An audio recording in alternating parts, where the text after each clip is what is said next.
wishy-washy, it's going to be very difficult for them to feel and see. So focus on my guard right here, okay? You always pull out the lapel, okay? Don't start passing, okay? So right here I sit up and I make that C-frame right here. As Philip walks around right here, okay? I stay on my side, okay? What he's trying to do with that hand is control my head.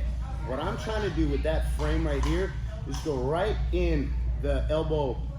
It's that elbow pit, okay, on the opposite side, because that's the elbow, it's the elbow pit here. And I want to control that hand, literally keeping it bent right here, almost like a hand raiser, whatever you would call it, okay? Because the more he comes around, okay, the more pressure he applies, and I can scoot, create space, recover guard, and I'm back in an open guard, and he never really got back around. Okay? If I fail to control his left arm is going to control my head. So if we're here and they're doing this stuff right here, his left arm reaches for my head, and now you have side control, okay? If we go back one step here, and if I were able to do this and this right here, he's still coming around, okay? I can reasonably stay on my side and begin to recover open guard or closed guard, okay? That C-frame is very, very effective, okay?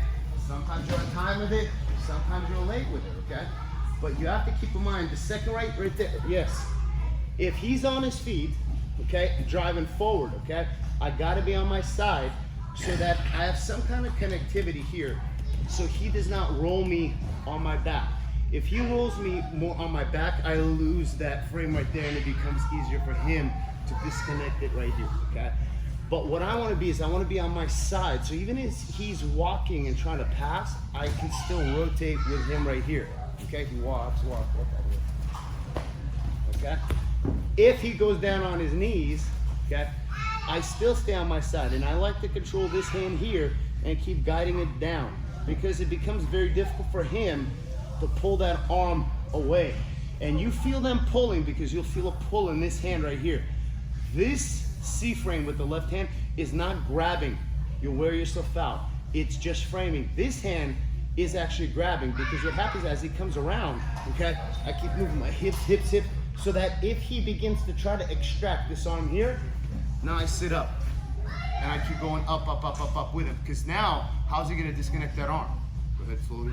And I can come up, and sometimes you catch him off guard and you can push it back. That C-frame is very, very effective.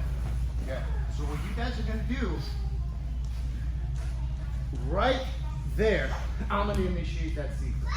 Person's going to walk around, and first they're going to get on their knees. See how my hand conveniently went to the palm?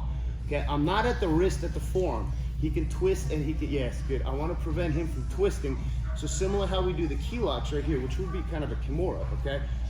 You have control of the wrist palm right here. So it eliminates him to be able to twist. You can, in all reality, use the whole grip on his wrist, but I want your hand to be more controlling his palm to eliminate his rotation as I'm slightly pulling here, because the second he begins to drive into me, okay, I still stay on my side and I'm moving so I can get my hips, feet back squared and retain an open guard.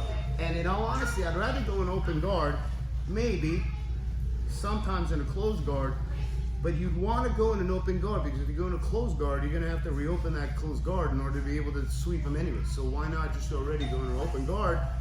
But sometimes you say to yourself, I need to slow this whole thing down, and then you can get them into closed guard, okay? Because you need to really mentally just go, okay, where am I starting, okay? So the top person, yes, right there. Yes. See, I'm on my side, and on my feet, keep moving my hips to a hip shoulder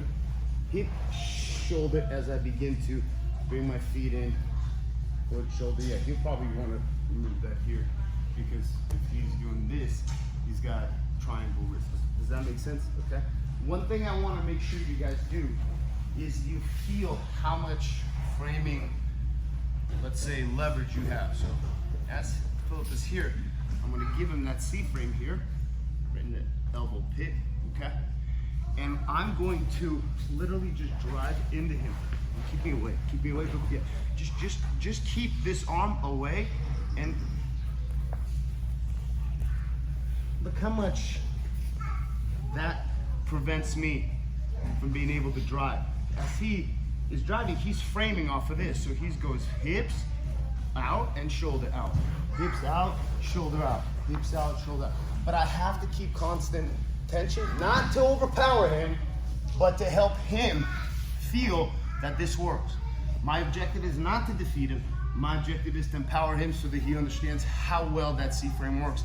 So the key is, you gotta stay on your side.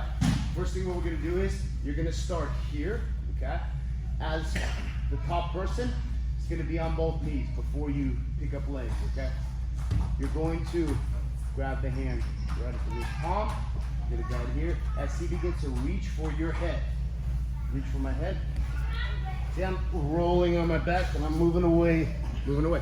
I am keeping my frame like this. I do not want to do this. My thumb will break, okay? It's not very strong against his arm, shoulder, lat, and leg, okay? So you have to be very careful. If they begin to manipulate their arm up and down like this, you gotta make sure that you don't do this, because this, yes, that's not fun, okay? And that thumb breaks. So here, I have this bottom hand to make sure he's stuck in that kind of C-frame here as he's trying to reach with that hand, like for my face. Yes, hip, shoulder, hip, shoulder, hip, shoulder. And at some opportune time, you recover the guard, and then you're back in a more neutral safe position. Does that make sense? Let's do it. 1, 2, 3. C-frame! Guys, if you have a colored belt, please try to grab a white belt. Yes.